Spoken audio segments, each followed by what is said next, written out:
இந்த கழுத்துல வந்து கருப்பா படியுது பார்த்தீங்களா? இது வந்து நிறைய பேர் என்ன நினைப்பாங்க அப்படின்னா, நம்ம கழுத்துல பெரிய செயின் போடுறோம், ஸோ அதனால படியுது அப்படின்னு கோல்டு செயின் போடுறோம். கோல்டு செயின் பெருசா போடுறதுனால படியுது. சிலர் அந்த கவரிங் மாதிரி கூட போடுவாங்க, அதுதான் காரணம் அப்படின்னு நினைப்பாங்க. பேசிக்கா வந்து அது காரணம் கிடையாதுப்பா. அதிகப்படியான ஸ்ட்ரெஸ் வந்து பார்த்தீங்கன்னா இந்த இன்சுலின் எதிர்ப்பு தன்மை அப்படின்றது கொண்டு வரும். அதனால் வந்து பாருங்கள் கழுத்தில் இந்த மாதிரி படியறது, கை அக்குள் பகுதி, தொடை இடுக்கு, அதாவது பிரெஸ்ட் கீழே இந்த ஃபோல்டட் ஏரியாஸ்லாம் வர்றதுக்கு இது ஒரு பிரதான காரணம்ப்பா. ஃபுல் ஸ்கர்ட்டு, ஒரு லூஸ் டாப்ஸ், ஒரு ஷால், அது ரொம்ப ஸ்டைலிஷாகவும் இருக்கும். அட் த சேம் டைம் வந்து பார்த்தீங்கன்னா ஏரேஷனும் இருக்கும். பொதுவாக கேர்ள்ஸே வந்து பார்த்தீங்கன்னா எப்பயுமே ஜட்டி போடுறது அப்படின்றது கூடாது. ஜீன்ஸு லெகிங்ஸ் போடக்கூடாது. காரணம் என்ன அப்படின்னப்ப பிறப்புறுப்பில் சாஃபிங் அப்படின்னு ஒன்று கிரியேட் ஆகும். குப்பமேனியை விட பெஸ்ட் ஸ்கின் வந்து டோனிஃபையர் எதுவும் கிடையாது அப்படின்னு சொல்லலாம். ஸ்கின்னை வந்து ஆரோக்கியமாக வைக்கிறதுக்கு குப்பைமேனியில் பெரும் பங்கு இருக்குது. அது ஒரு 100 கிராம் வாங்கிட்டு எல்லாத்தையுமே மிஷினில் கொடுத்து அரைச்சிடணும்ப்பா.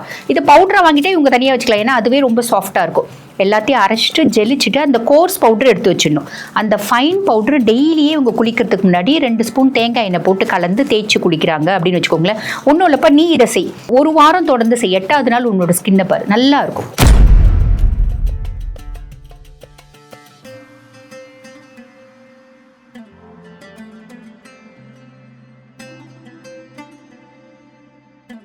ஹாய் யூத் தமிழ் வியூவர்ஸ், எல்லாருக்குமே ஒரு பிக் வணக்கம். ஆஃப்டர் லாங் டைம் கழிச்சு உங்கள் விஜய் தர்ஷன் வந்திருக்கேன். ஸோ இந்த வீடியோவில் நம்ம யாரை பார்க்க போகிறோம்னா, அஃப்கோர்ஸ் டாக்டர் தீபா அர்லோலன் மேம் தான் நம்ம பார்க்க போகிறோம். நிறைய விஷயங்கள் நமக்கு சொல்லி கொடுத்துட்டே வந்துட்டு இருக்காங்க. அதே மாதிரி இந்த வீடியோவில் என்னென்ன விஷயங்கள் சொல்ல போகிறாங்க நான் ரொம்ப கேட்க கியூரியாசிட்டியாக இருக்கேன். ஸோ அவங்ககிட்ட நிறைய விஷயங்கள் கேட்டு தெரிஞ்சுக்கலாம் வாங்க. வணக்கம் மேம். வணக்கம். எப்படி இருக்கீங்க? நல்லா இருக்கேன், நீங்கள் எப்படி இருக்கீங்க? சூப்பராக இருக்கேன். லாங் டைம் அப்புறம் நம்ம மீட் பண்ணுறோம். கண்டிப்பாக. ஸோ இப்போ வந்துட்டு நிறைய பேர் என்ன வெளியே ரொம்ப பயந்துட்டு இருக்காங்கன்னா, நிறைய கேர்ள்ஸ் வந்துட்டு என்னோட ஆம்பிட் வந்து ரொம்ப டார்க்காக இருக்குது, என்னோட கழுத்து ஷேட் எல்லாமே ரொம்ப டார்க்காக இருக்குது, என்னால் என் பாய் ஃப்ரெண்ட் கூட வெளியே போக முடியல, ஸ்லீவ்லெஸ் போட்டு என்னோட ஃப்ரெண்ட்ஸோட போக முடியல, ஃபேமிலி கூடயோ போக முடியல, நிறைய ஃபீல் பண்ணுறாங்க. ஸோ அந்த டார்க்னஸ் எல்லாம் எப்படி போக்கலாம்? ஸோ நீங்கள் வந்து எப்படினாலுமே மெடிக்கல் ரீதியாகவும் ஒன்று சொல்லுவீங்க, அப்புறம் ஹோம் ரெமெடிஸும் சொல்லுவீங்க. ஸோ அந்த மாதிரி இதில் ஏதாச்சும் இருக்கா? இருக்குப்பா. பொதுவாக வந்து பார்த்தீங்கன்னா இந்த கழுத்தில் வந்து கருப்பாக படியுது பார்த்தீங்களா?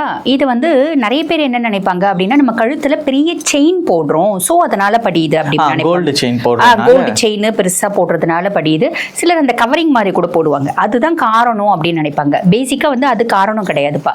அதை வந்து என்ன சொல்லுவாங்கன்னா அகாந்தோசிஸ் நைக்ரிகன்ஸ் அப்படின்னு சொல்லுவாங்க. அப்படின்னா என்னன்னா, ஒரு வெல்வெட்டி பேட்ச் மாதிரி அந்த கழுத்தை நம்ம பார்த்தா வெல்வெட் போட்டிருக்க மாதிரியே இருக்கும், அந்த படிஞ்சு இருக்க மாதிரி இருக்கும் பார்த்தீங்களா? அது வந்து ஒரு velvety patch area of the skin. கழுத்தை சுற்றி அந்த ஃப்ரிக்ஷன்னால வரக்கூடியது. அந்த ஃப்ரிக்ஷன் ஒரு காரணம். நம்ம ஏதோ ஒன்று பெருசாக போட்டுட்ருக்கோம், சரடு, தாலி சரடு, இல்லை ஆர்டிஃபிஷியல் செயின் ஏதோ ஒன்று பெருசாக போட்டுட்ருக்கோம். ஸோ அது ஒரு ரீசன். இன்னொரு ப்ரிடாமினண்டான ரீசன் என்ன, மெயின் ரீசன் என்ன அப்படின்னா, இன்டர்னலி அதை வந்து இன்சுலின் ரெசிஸ்டன்ஸ் அப்படின்னு சொல்லுவாங்கப்பா. இன்சுலின் ரெசிஸ்டன்ஸ்னா என்னன்னா, இன்சுலின் எதிர்ப்பு தன்மை. இப்போ அந்த ஃப்ரிக்ஷனால் வர்றது, பெரிய பெரிய செயின் போட்டிருக்கவங்க ஓகே. இப்போ நீங்கள் சொன்ன மாதிரி ரொம்ப இளம் வயசு பிள்ளைங்க, சின்ன பிள்ளைங்க, யங் கேர்ள்ஸு, இவங்களுக்குலாம் ஏன் வருது? அவங்க வந்து பெரிய பெரிய செயின்லாம் போடுறதே இல்லை இல்லைங்களா? எல்லாருமே ரொம்ப பில்லு மாதிரி மெலிசா தான் போடுவாங்க. அதுவும் நிறைய கேர்ள்ஸ் செயின் எல்லாம் போடுறதே இல்லை இல்லைங்களா? ஆமா, ஃபேஷன் இல்லை அது, அதனால போடுறது இல்லை அப்படின்னு சொல்லலாம். அப்படியே போட்டாலும் பிள்ளைங்க வந்து வெள்ளி செயின் மாதிரி மெலிசா தான் போடுறாங்க. அப்ப அது ரீசன் இல்லை. அப்ப அவங்களுக்குலாம் என்ன காரணம் அப்படின்னாப்பா, இந்த இன்சுலின் ரெசிஸ்டன்ஸ் தான் ஒரு காரணம். இப்பத்திய காலகட்டத்தில் 100 கேர்ள்ஸ் இருக்காங்க அப்படின்னா ஏறக்குறைய 70 பேருக்கு வந்து பார்த்தீங்கன்னா பிசிஓஸ் இருக்கு. பிசிஓடி இருக்கு. யங் கேர்ள்ஸ்க்கு வந்து பார்த்தீங்கன்னா அடினோமயோசிஸோ, ஃபைப்ராய்டோ, பல்கி யூட்ரஸோ வரதில்லை. இதெல்லாம் கருப்பையில் ஏற்படுற ஒரு விதமான குறைபாடுகள். ரொம்ப வயசு கம்மி பிள்ளைங்களுக்கு இந்த முட்டைப்பையில் ஏற்படுற பிசிஓடி தான் இருக்கு. இதுக்கு காரணமும் வந்து பார்த்தீங்கன்னா இந்த இன்சுலின் ரெசிஸ்டன்ஸ், அந்த இன்சுலின் எதிர்ப்பு தன்மை அப்படின்றது. டயபெட்டிக் பேஷண்ட்ஸ்க்கும் வந்து பார்த்தீங்கன்னா இன்சுலின் எதிர்ப்பு தன்மை அப்படின்றது இருக்கு. நிறைய நோய்களுக்கு இந்த இன்சுலின் எதிர்ப்பு தன்மை அப்படின்றது ஒரு காரணமாக இருக்கு. ஆக்சுவலி இந்த இன்சுலின் எதிர்ப்பு தன்மை அப்படின்றது என்னன்னாப்பா, நம்ம இப்போ சாப்பாடு சாப்பிட்றோம். நம்ம சாப்பாடு சாப்பிட்டாலும் சரி, சப்பாத்தி சாப்பிட்டாலும் சரி, கார்ப்ஸ் 4 மணி நேரத்தில் வந்து பார்த்திங்கன்னா அது வந்து குளுக்கோஸாக மாறும். ஃப்ரூட்ஸ் எடுத்தால் ஃப்ருக்டோஸாக மாறும். இந்த மாதிரி மாறும். அதை நம்ம செல்கள் வந்து அப்சார்ப் பண்ணிக்கணும். அதுக்கு இன்சுலின் அப்படின்ற ஒரு திரவம் தேவை. அந்த செல்கள் வந்து அப்சார்ப் பண்ணாமல், செல்கள் வந்து இன்டேக் பண்ணாமல் ரெஃப்யூஸ் பண்ணும். இதை தான் இன்சுலின் எதிர்ப்பு தன்மை அப்படிங்கிறாங்க. இது டயபெட்டிக் மிலிட்டஸ் பேஷண்ட்ஸ்க்கும் இந்த இன்சுலின் எதிர்ப்பு தன்மை, அதனால தான் அவங்க இன்சுலின் இன்ஜெக்ஷன் போட்டுக்கிறாங்க இல்லைங்களா. இந்த பிள்ளைங்களுக்கும் வந்து பார்த்தீங்கன்னா இன்சுலின் எதிர்ப்பு தன்மை ஒரு பிரதான காரணம்.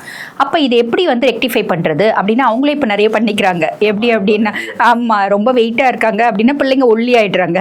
ஆனால் ஒல்லி ஆயிடுறது மட்டுமே இதுக்கு தீர்வு அப்படின்றது கிடையாது. ஸ்ட்ரெஸ் இல்லாமல் இருக்கும். அதிகப்படியான மன ஸ்ட்ரெஸ்ஸுக்கும் நிறைய ரிலேஷன்ஷிப் இருக்குப்பா.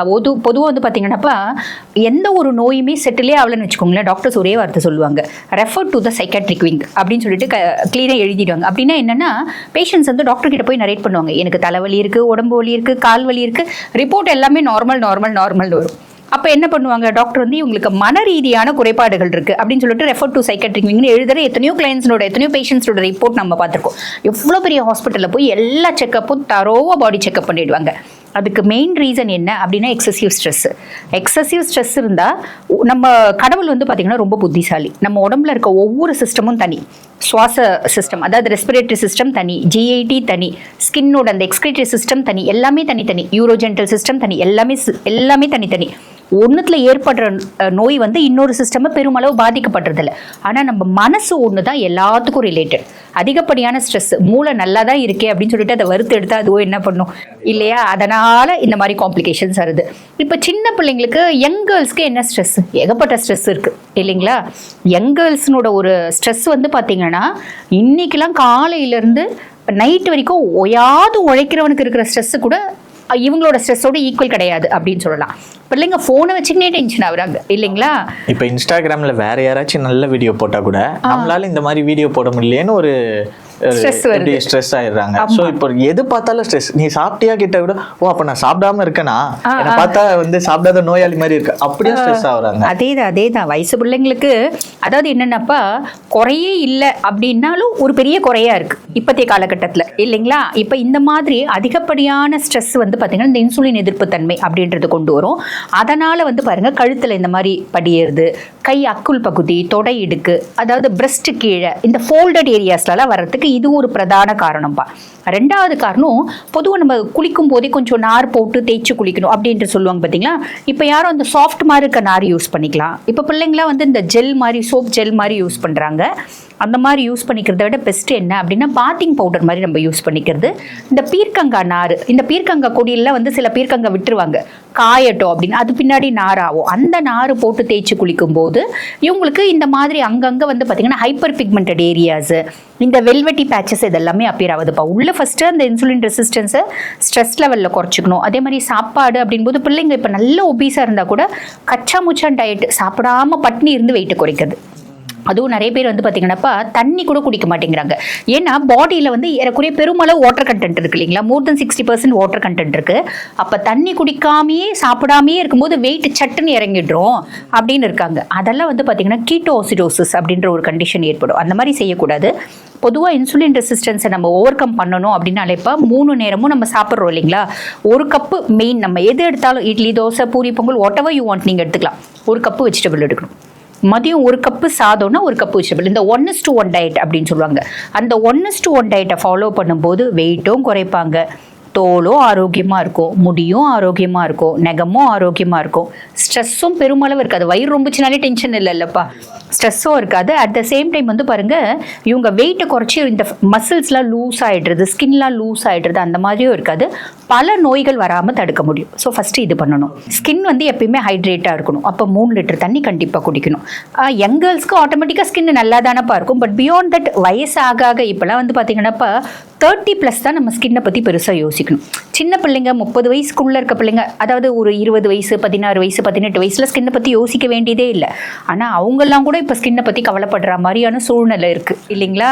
ஏன்னா பிள்ளைங்களாம் வச்சுக்கிறது, சாப்பிட்றது இல்லை சரியா, தண்ணி குடிக்கிறது இல்லை, இந்த மாதிரி ஃபாலோ பண்ணும்போது கூட நம்ம குளிக்கிறது, தேய்ச்சி குளிக்கிற ஹேபிட் ஒன்று வைக்கணும். அதுக்கும் மேலே வந்து பார்த்தீங்கன்னாப்பா இதுக்கு இங்கே நிறைய க்ரீம்ஸ் எல்லாம் அவங்க வாங்கி போடுறத விட நம்ம வந்து ஹெர்பல் ஓரியன்டாகவே போகலாம். அந்த டார்க்னஸ்லாம் குறைக்கிறதுக்கு இவங்க வந்து பாருங்கள் ஷேவிங்கு, அந்த ட்ரிம்மிங்கு, அதே மாதிரி இந்த க்ரீம்ஸு அது நம்ம வேண்டான்னா கூட அவங்க தே ஓன் டாஸ்க் இல்லைங்களா, அது பண்ணுவாங்க, போடலாம். போட்டுட்டு வாரத்தில் வந்து பார்த்தீங்கன்னா 3 நாள் இல்லை முடியும்னா டெய்லி அந்த ஹைப்பர் பிக்மெண்டட் ஏரியா கொஞ்சமாக அந்த ஷேட்ஸ் வந்து பார்த்தீங்கன்னா இம்ப்ரூவ் ஆகிறது தெரியும். இந்த மாதிரி ஒரு பேக் மட்டும் நம்ம போட்டு விட்டால் போதும்பா, அது வந்து மாறிடும், கவலைப்பட வேண்டியதே இல்லை. Okay okay. அப்போ இப்படியே வந்து நீங்கள் என்ன சொல்ல வரீங்கன்னா, இப்படியே இது ஸ்லோவாக ஸ்ட்ரெஸ் இல்லாமல் நீங்கள் இதை போக்கலான்னு சொல்ல வரீங்க? ஆமாம்ப்பா, ஃபஸ்ட்டு சாப்பாடும் மாற்றிக்கணும், ஸ்ட்ரெஸ்ஸையும் கம்மி பண்ணணும். அண்டர் ஆர்மில் இருக்க டார்க்னஸ் மட்டும் தெரியுது, உடம்புக்குள்ளே உடம்பு எவ்வளோ கெட்டு போகுதுன்னு தெரியல இல்லைங்களா? ஸோ எல்லாத்தையுமே பார்க்கணும், உடம்பும் நல்லா இருக்கணும், தோலும் நல்லா இருக்கணும், டார்க்னஸும் மாறணும். அப்படின்னா நிறைய பேக்ஸ் இருக்குப்பா, அந்த மாதிரி போட்டுக்கலாம் பிள்ளைங்க. இப்போ ஆனால் நிறைய கேர்ள்ஸ் என்ன திங்க் பண்ணுறாங்கன்னா, லைக் வந்துட்டு அந்த ஏரியாலலாம் காற்று போல, நான் எப்போவுமே வந்துட்டு ரொம்ப ஃபிட்டாக தான் ட்ரெஸ் போடுறேன், அதனால தான் இப்படி இருக்குது, நான் நல்லா சாப்பிட்றேன் எல்லாமே பண்ணுறேன், நான் கொஞ்சம் ஃப்ரீயாக இருக்கணும், ஃப்ரீ ட்ரெஸ்ஸஸை நான் போடணும். ஸோ அந்த மாதிரி எல்லாம் என்ன டிப்ஸ் நீங்கள் வந்து? இல்லைப்பா, பொதுவாகவே வந்து பார்த்தீங்கன்னா ஓவர் டைட் ட்ரெஸ் போடுறது அட்வைசபிள் கிடையாது தான். நம்மளோட சீதோஷ்ண நிலைக்கு நம்ம குளிர் பிரதேசத்தில் இல்லை, நம்ம நியாயமாக பார்த்தா பிள்ளைங்க ஜீன்ஸே போடக்கூடாதுப்பா. அதே மாதிரி பாருங்க, எப்பயுமே வந்து இந்த லெகிங்ஸ் போடக்கூடாது, ஜீன்ஸ் போடக்கூடாது, டைட் ட்ரெஸ்ஸஸ் போடக்கூடாது. நம்ம ஒரு சீதோஷ்ண நிலைக்கு ஏற்ற ஒரு உடை எது அப்படின்னா இந்த சாரி. அதை விட்டால் யங் கேர்ள்ஸு நம்ம சாரி கட்டுவாங்களா, இந்த ஃப்ராக் மாதிரி போட்டுக்கலாம். இல்லைன்னா ஒரு பெரிய இப்போலாம் குட்டி குட்டி ஃப்ராக் போடுறாங்க, குட்டி குட்டி ஸ்கர்ட்ஸ் போடுறாங்க. இல்லை சில வீட்டில் வந்து ரொம்ப கொஞ்சம் கலாச்சாரம் மெயின்டைன் பண்ணுவாங்க, அவங்க அந்த ஹாஸ்னி ஸ்கர்ட்டுன்னு சொல்லுவாங்க பார்த்தீங்களா, ஃபுல் ஸ்கர்ட்டு, ஒரு லூஸ் டாப்ஸ், ஒரு ஷால், அது ரொம்ப ஸ்டைலிஷாகவும் இருக்கும், அட் த சேம் டைம் வந்து பார்த்தீங்கன்னா ஏரேஷனும் இருக்கும். பொதுவாக கேர்ள்ஸே வந்து பார்த்தீங்கன்னா எப்பயுமே ஜட்டி போடுறது அப்படின்றது கூடாது, ஜீன்ஸு லெகிங்ஸ் போடக்கூடாது. காரணம் என்ன அப்படின்னப்ப பிறப்புறுப்பில் சாஃபிங் அப்படின்னு ஒன்று கிரியேட் ஆகும். சாஃபிங்னா என்னென்னா, எங்கே வந்து காற்று போலையோ, எங்கே சூடு இருக்கோ, எங்கே வேர்க்குதோ அங்கே பேக்டீரியல் ப்ராலிஃபரேஷன் ஜாஸ்தி இருக்கும். இவங்க டைட்டாக ஜீன்ஸ் போட்டுக்கிறாங்க, உள்ள ஜட்டி போட்டுக்கிறாங்க. அதுவும் சில கேர்ள்ஸ் வந்து பார்த்தீங்கன்னா இந்த பேண்டி லைனரும் யூஸ் பண்ணுறாங்க. ரீசன் என்ன அப்படின்னா, ஒயிட் டிஸ்சார்ஜ் மாதிரி இருக்குது, தண்ணி குடிக்கிறது இல்லை பிள்ளை, அப்போ ஒயிட் டிஸ்சார்ஜ் இருக்கும் தானே. அப்போ ஒயிட் டிஸ்சார்ஜ் சிலருக்கு ஸ்மெல்லோட அஃபென்சிவாக வரும். அப்போ அதுக்கு ஸ்ப்ரேஸும் போட்டுப்பாங்க பிள்ளைங்க. போட்டுட்டு இந்த மாதிரி எல்லாம் போடும்போது என்ன ஆகும், இன்னும் கொஞ்சம் நீங்கள் காம்ப்ளிகேட் தான் பண்ணுறீங்க அப்படின்னு அர்த்தம். மென்சுரேஷன் டைம் போது மட்டும் இன்னர்ஸ் போட்டுக்கலாம், மென்சுரேஷன் டைம் அல்லாத மீதி நேரம் வந்து பார்த்தீங்கன்னா இந்த மாதிரி காற்று ஃப்ரீயாக போகிற மாதிரி வரா மாதிரி ட்ரெஸ் போட்டுக்கினாலே சாஃபிங் இருக்காது. சாஃபிங் இல்லை அப்படின்னாலே பல காம்ப்ளிகேஷன்ஸ் வராது. பிறப்புறுப்பு அரிப்பு, பிறப்புறுப்பு வந்து பார்த்திங்கன்னா ரொம்ப எரியறது, பிறப்புறுப்பு வந்து பார்த்திங்கன்னா எப்பயுமே வந்து அப்படியே சிறந்து போயிடுறது, இந்த மாதிரி நிறைய காம்ப்ளிகேஷன்ஸ் இருக்குது. அதெல்லாம் வராது. அதுக்கும் மேலே இந்த டார்க்னஸும் வராது. அப்படி மிஞ்ச டார்க்னஸ் வருதுன்னா இந்த மாதிரி விஷயம்லாம் செஞ்சு சில பல ஹோம் ரெமெடிஸ் அவங்க போட்டுக்கலாம்ப்பா, நார்மல்சி வந்துடும். ஓகே, இப்போ வந்து நீங்கள் ஹோம் ரெமெடிஸ் இதெல்லாம் சொன்னீங்க, ஸோ அதில் என்னென்ன பண்ணலாம் அது கொஞ்சம் டீட்டெயிலாக சொன்னீங்கன்னா கொஞ்சம் கேர்ள்ஸுக்கு யூஸ்ஃபுல்லாக இருக்கும். கண்டிப்பாப்பா, கண்டிப்பாக. ஆக்சுவலி ஹோம் ரெமெடிஸ் அப்படின்னாலே நிறைய விஷயங்கள் இருக்குப்பா, கேர்டு வச்சு, லெமன் வச்சு. ஆனால் சிலருக்கு அந்த இடம்லாம் ரொம்ப சென்சிட்டிவாக இருக்கும் இல்லைங்களா? அப்போ பிள்ளைங்க என்ன பண்ணலாம்னா சிம்பிளாக ஒன்று எடுத்துக்கலாம். இந்த முல்தானி மெட்டி அப்படின்றது கடைகளில் கிடைக்குது இல்லைங்களா? அந்த முல்தானி மெட்டி வாங்கிக்கலாம். முல்தானி மெட்டி அப்படி இல்லைன்னா வந்து பாருங்கள், இந்த நெல்லி பவுடர் இருக்கும், நெல்லிக்காய் பவுடர். என்னென்ன நெல்லிக்காய் பவுடர்லாம் கூட தேடிட்டு போகணும். முல்தானி மெட்டி எல்லா கடையிலையும் கிடைக்கும். ஸோ முல்தானி மெட்டி வாங்கிக்கணும். பப்பாயா, நல்ல பழுத்த பப்பாயா, ஃபுல்லி ரைப்பன் பப்பாயா நல்லா அரைக்கும் போதே என்ன பண்ணணும், பிள்ளைங்க இது டெய்லி செய்ய முடியாது இல்லைங்களா? நல்லா இவ்வளோ பெரிய துண்டு எடுக்கட்டும், நல்லா அரைக்கட்டும். அரைக்கும் போதே இந்த வைட்டமின் இ எண்ணெய் இல்லைன்னா ஆல்மோண்ட் ஆயில் கடையில் விற்கிது, அதை வாங்கி சேர்த்து அரைச்சிடணும். அரைச்சிட்டு இதை வந்து பாருங்கள் ஃப்ரிட்ஜில் ஒரு சின்ன கண்ணாடி பாட்டிலில் போட்டு வச்சிடலாம். இந்த பசங்க என்ன பண்ணலான்னா டெய்லியே வந்து நைட்டு ஒரு டைம், காலையில் ஒரு டைம் கொஞ்சமாக முல்தானி மெட்டி போட்டு அந்த பப்பாயை அரைச்சி வச்சுருக்காங்களே அதை போட்டு சந்தன மாதிரி அரைச்சி கழுத்தில், கைப்பகுதியில், தொடை இடுக்கில், பிரெஸ்ட்டு கீழே, பிறப்புறுப்புக்குள்ளே போடக்கூடாது. ஆக்சுவலி பிறப்புறுப்புக்குள்ளே கருப்பு இருக்காது, அவங்க தண்ணி நிறைய குடிச்சு இந்த சாஃபிங் இல்லாமல் இருந்தாலே இது செட்டில் ஆகிடும். இந்த பிறப்புறுப்புக்கு மேலே கருப்பு, தொடை இடுக்கு கருப்பு, இதெல்லாம் போட்டுட்டு வந்தாங்க அப்படின்னாப்பா இது ஒன்றும் இல்லைப்பா, ஒரு 21 days அவங்க தொடர்ந்து போடுறாங்க அப்படின்னு வச்சுக்கோங்களேன். பப்பாயா தான் ஹர்ட் பண்ணாது, பப்பாயா பேசிக்காக ஹர்ட் பண்ணாது. அதுக்கும் மேலே அதில் வந்து அந்த சூதனிங் ஏஜென்ட்டாக ஒன்று வைட்டமின் இ ஆயில் நம்ம யூஸ் பண்ணிக்கிறோம், இல்லைனா ஆல்மோண்ட் ஆயில் யூஸ் பண்ணிக்கிறோம். அது எதுவுமே இல்லையா, தேங்காய் எண்ணெய் யூஸ் பண்ணிக்கலாம்பா. தேங்காய் எண்ணெய் யூஸ் பண்ணி அரைச்சிக்கலாம். இதை ரெகுலராக போட்டுட்டு வராங்க. அந்த பேக் போட்டுட்டு வரும்போதுப்பா ஃபஸ்ட்டு அவங்க வந்து அதை வந்து ஃபோனில் ஃபோட்டோ கூட எடுத்து வச்சுக்கலாம், ஒரு செல்ஃபி மாதிரி எடுத்து வச்சுக்கலாம். முகம்லாம் காமிக்கூடாது, வெளியே போயிடக்கூடாது. அதனால் அதை எடுத்து வச்சுட்டு ஒரு 21 days கழிச்சு அவங்க கம்பேர் பண்ணி பார்க்கும்போது பார்த்தீங்கன்னா ஏறக்குறைய 10 to 15 ஷேட்ஸ் வந்து பெட்டர்மெண்ட் ஆயிருக்கும். இது டிஃபரன்ஸ் இருக்கும். ஆமாம், ரொம்ப பெட்டர்மெண்ட் ஆயிருக்கும். ஷேட்ஸ் வந்து இம்ப்ரூவ் ஆயிருக்கும். அந்த ரொம்ப கருப்பாக இருக்கிறது அப்படியே லைட்டாக கருப்பு இருக்கும். அது அப்படியே வந்து பார்த்தீங்கன்னா ரெகுலராக போட போட போட செட்டில் ஆகிடும். அதே மாதிரி நான் முன்னமே சொன்ன மாதிரி தேய்ச்சி குளிக்கணும். சில பிள்ளைங்க ஓடுதுங்க, பிள்ளையார் அபிஷேகம் மாதிரி பண்ணிட்டு வந்துருதுங்க, சும்மா ஜெல்ல வச்சு காக்கா குளியல் காக்கா குளியல் அந்த மாதிரி பண்ணிட்டு வந்துருதுங்க. அந்த மாதிரி இல்லை, பீர்க்கங்காய் நார் வச்சு தேய்ச்சி குளிக்கணும். குளிக்கிறதும் வந்து பார்த்தீங்கன்னாப்பா நம்ம சோப்பு ஜெல் இதெல்லாத்த விட பெஸ்ட் என்ன அப்படின்னா பயிர். ஆக்சுவலி என்னென்னப்பா நம்ம ராணிகள் எல்லாம் வந்து குளிச்சது இந்த பயிர், கிரீக்ஸ் எல்லாம் குளிச்சது அந்த பயிரில் தான். நம்ம கிட்ட இருந்து கற்றுக்கிறது தான், அவங்க கிட்ட இருந்து நம்ம எதுவும் கற்றுக்கல. அந்த பயிரை வாங்கி அரைச்சு ஜெலிச்சு வச்சுக்கணும். இப்போ பயிரை அரைக்கும் போதே எப்படின்னா ஒரு பாத்திங் பவுடர் மாதிரி ரெடி பண்ணிக்கலாம். ஒரு 1 கிலோ பயிர், ஆரஞ்சு தோல் ஒரு 100 கிராம், சரிங்களா, ஆரஞ்சு தோல் 100 கிராம், ரோஜா இதழ், ரோஜாவில் வந்து பார்த்தீங்கன்னா பன்னீர் ரோஜா, நாட்டு ரோஜா எதுவாக இருந்தாலும் சரி அது வந்து ஒரு 100 கிராம் வாங்கிக்கணும். மஞ்சிஷ்டான் நாட்டு மருந்து கடையில் கேட்டால் கிடைக்கும், அது ஒரு 100 கிராம் வாங்கிக்கணும். கடுக்காய் பொடி ஒரு 100 கிராம் வாங்கிக்கணும். அதுக்கப்புறம் வந்து பார்த்தீங்கன்னா ஆவாரம் பூ பொடி. இந்த ஆவாரம் பூக்கே பயங்கரமான பெனிஃபிட்ஸ் இருக்குப்பா. அந்த ஆவாரம் பூ நீங்கள் பார்த்துருப்பீங்க, நல்ல ஒரு கோல்டன் எல்லோவில் இருக்கும். அதுக்கு இன்டர்னலாகவும் நிறைய பெனிஃபிட்ஸ் இருக்குது, எக்ஸ்டர்னலாகவும் நிறைய பெனிஃபிட்ஸ் இருக்குது. அது இன்னொரு பதிவாகவே நம்ம போடலாம். அது வந்து ஒரு 100 கிராம் வாங்கிக்கணும். வாங்கிட்டு குப்பமேனி எதுக்கு அப்படின்னா ஸ்கின் சார்ட் ஆஃப் மேனிஃபெஸ்டேஷன்ஸ் வராமல் இருக்கணும். குப்பமேனியை விட பெஸ்ட் ஸ்கின் வந்து டோனிஃபையர் எதுவும் கிடையாது அப்படின்னு சொல்லலாம். ஸ்கின்னை வந்து ஆரோக்கியமாக வைக்கிறதுக்கு குப்பைமேனியில் பெரும் பங்கு இருக்குது. அது ஒரு 100 கிராம் வாங்கிட்டு எல்லாத்தையுமே மிஷினில் கொடுத்து அரைச்சிடணும்ப்பா. இது பவுடரை வாங்கிட்டே இவங்க தனியாக வச்சுக்கலாம், ஏன்னா அதுவே ரொம்ப சாஃப்டாக இருக்கும். எல்லாத்தையும் அரைச்சிட்டு ஜெலிச்சுட்டு அந்த கோர்ஸ் பவுடர் எடுத்து வச்சிடணும். அந்த ஃபைன் பவுடர் டெய்லியே இவங்க குளிக்கிறதுக்கு முன்னாடி 2 ஸ்பூன் தேங்காய் எண்ணெய் போட்டு கலந்து தேய்ச்சி குளிக்கிறாங்க அப்படின்னு வச்சுக்கோங்களேன். ஒன்றும் இல்லைப்பா, நீ இதை செய், ஒரு வாரம் தொடர்ந்து செய், 8வது நாள் உன்னோட ஸ்கின்னை பாரு நல்லா இருக்கும். நம்ம குளிச்சுட்டு இப்படி தொட்டா முடியாது, குழந்தைங்க தோல் மாதிரி இருக்கும். இதை பிள்ளைங்க ரெகுலராக செஞ்சாலே போதும்பா, உங்க ஸ்கின் நல்லாவே இருக்கும். பெருசா இதுக்காக வந்து நல்ல வந்து ஆயிரக்கணக்கில், இப்போ ஆயிரக்கணக்கில் எங்கப்பா, இப்போ போயிடுச்சு, பல ஆயிரம் ஆயிடுச்சு. ஒரு குளூட்டோத்தியான் இன்ஜெக்ஷன் என்ன விலை இருக்கு, அந்த டேப்லெட்ஸ் என்ன விலை இருக்கு, இப்படி எல்லாம் பசங்க பண்றாங்க. ஆமா, இந்த மாதிரி ஏகப்பட்ட இன்ஜெக்ஷன்ஸ். அந்த குளூட்டோத்தியான்லாம் எப்படின்னாப்பா, அதை நம்ம யூஸ் பண்ற வரைக்கும் தான் it will be have some sort of results, good results, some sort of ரிசல்ட்ஸ்னு சொல்ல முடியாது, எக்ஸலண்ட் ரிசல்ட் இருக்கும். ஆனா நிறுத்தினா அடுத்த செகண்ட் அது வந்து பழைய கலர் வந்துருவாங்க. அப்ப நம்ம ஹெர்பல் பேஸ்ட் போகும்போது அதுல எந்த ஹார்மும் கிடையாதுப்பா. அட் த சேம் டைம் நிறுத்தினாலும் அது அப்படியே மெயின்டைன் ஆகிக்கும், பெர்மனன்ட் ரிசல்ட்ஸ் அப்படின்றது இருக்கும். ஸோ இது செய்யலாம்ப்பா, இதை ரெகுலரா செஞ்சாலே போதும். இப்போ ஒரு சிலரால அந்த பவுடர், பாத்திங் பவுடர் ரெடி பண்ண முடியல அப்படின்னா இது மட்டும் பண்ணிக்கலாம். அவங்க யூஸ் பண்ற soap gel what ever they are using அது யூஸ் பண்ணலாம். இந்த இதுக்கு வந்து பார்த்தீங்கன்னா இதை விட பெஸ்ட்டான ஒரு ஹோம் ரெமடி எதுவுமே இல்லைப்பா. பப்பாயா நம்ம ஒன்றும் இல்லைப்பா, பப்பாயா கட் பண்ணுறவங்கள நம்ம பார்க்குறோம் அப்படின்னா டைரெக்டாக கையில் வச்சு கட் பண்ணவே மாட்டாங்க, பார்த்துருக்கீங்களா? பப்பாயா தோல் சீவுறவங்க, வியாபாரம் பண்ணுறவங்க கையில் ஒரு பெரிய வெள்ளை துணி வச்சுட்டு அது மேலே தான் கட் பண்ணுவாங்க. ரீசன் என்னன்னா அந்த பால் பட்டுட்டே இருக்கும்போது ஸ்கின் இரிட்டன்ட் ஒன்று, அது ஒன்று. ஏன்னா அவங்க ரெகுலராக காலையிலேருந்து நைட் வரைக்கும் யூஸ் பண்ணுறாங்களே. இன்னொன்று இந்த கை வந்து வெளுத்து போயிடும் முழுசும். அப்போ பயங்கர டிஃப்ரென்சஸ் இருக்கும். இந்த 2 ரீசன்.